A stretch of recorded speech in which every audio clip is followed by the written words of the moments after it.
लाश चुराने वाली भूत की कहानी। ये कहानी रायगढ़ गांव की है, जहां कई दिनों से लाशों की चोरी को लेकर हड़कंप मचा हुआ है। लाशों को चुराने वाला चोर दिखाई नहीं देता, लेकिन लाश चिता से अपने आप ही भागने लगती है। ये देखकर अंतिम संस्कार में आए हुए लोग हैरान रह गए। पोस्टमार्टम रूम में भी ऐसा ही होता है, जहां डॉक्टर लाश का पोस्टमार्टम करने आते हैं और अचानक लाश चलने लगती है और कमरे से बाहर आने के बाद गायब हो जाती है। डॉक्टर डर के मारे बेहोश हो जाते हैं। ऐसी घटनाएं रोज हो रही हैं, जिससे पुलिस इस मामले में हस्तक्षेप करती है। ग्रामीण थाने में इंस्पेक्टर से मिलते हैं और लाश चोरी की इस घटना पर चर्चा करते हैं। इंस्पेक्टर, ये घटना ऐसी है कि हम पुलिस वाले कुछ नहीं कर सकते। आदमी कुछ नहीं किया तो गांव वालों से कहा जाएगा। पुलिस का काम है चोरों को पकड़ना, इसलिए हम आपके पास शिकायत करने आए हैं। इंस्पेक्टर, ये घटना चोरी की है या नहीं यह अभी पक्का नहीं है, क्योंकि लाश तो अपने आप भाग रही है, कोई लेने वाला नहीं है।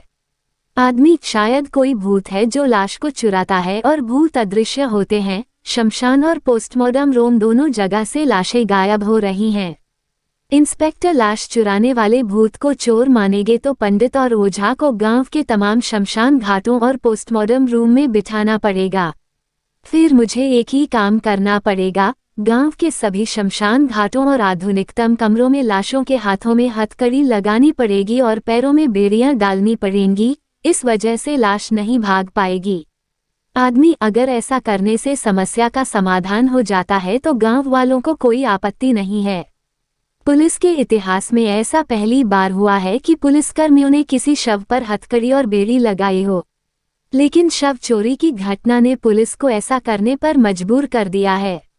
एक दिन फिर एक लाश अंतिम संस्कार के लिए शमशान घाट आती है।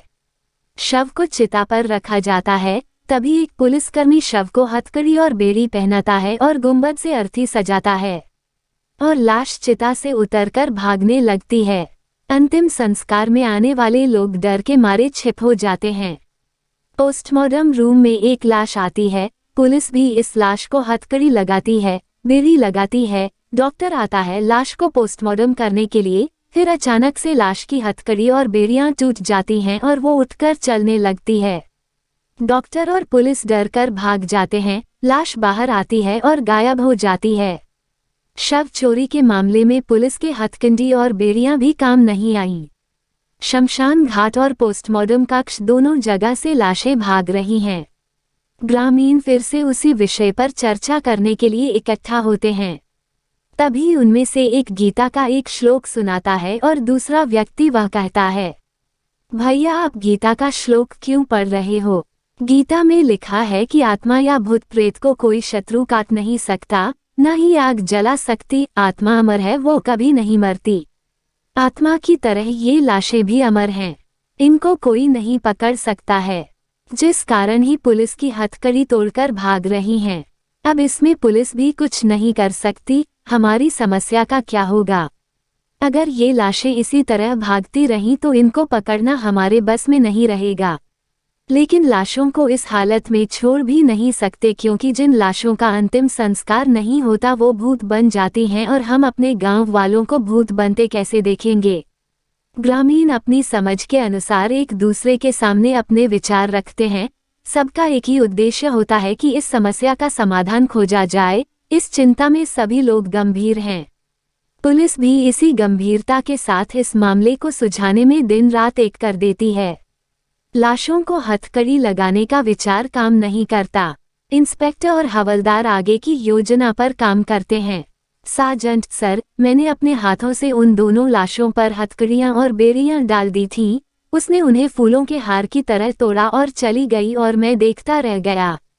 इंस्पेक्टर, हम सब देखने के अलावा और कर भी क्या सकते थे? हमारे पास कोई विकल्प नहीं है।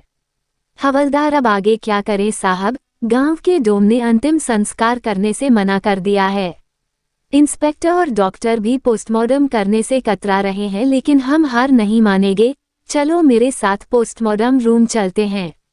पोस्टमार्टम के लिए आई थी लाश, डॉक्टर तैयार करता है इंस्पेक्टर हवलदार के साथ।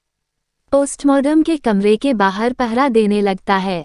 इंस्पेक्टर हवलदार, उस बल्ब को देखो, तुम्हारी नज़र उस पर होनी चाहिए।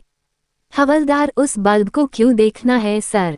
इंस्पेक्टर, जैसे ही अंदर कुछ गड़बड़ होगी ये बल्ब लाल बत्ती छोड़ेगा और सायरन बजेगा।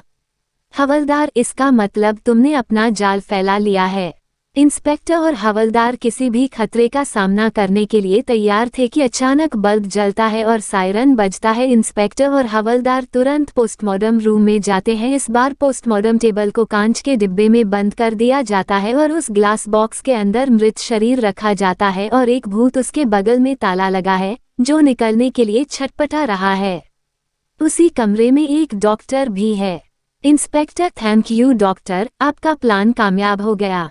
डॉक्टर, हाँ ये वही भूत है जो लाशें चुराता है। हवलदार, ये भूत लाशें क्यों चुराएगा? इंस्पेक्टर, ये भूत पूछता है। हवलदार, शीशे के डिब्बे में रखा है, तुम्हारी कैसे सुनेगा?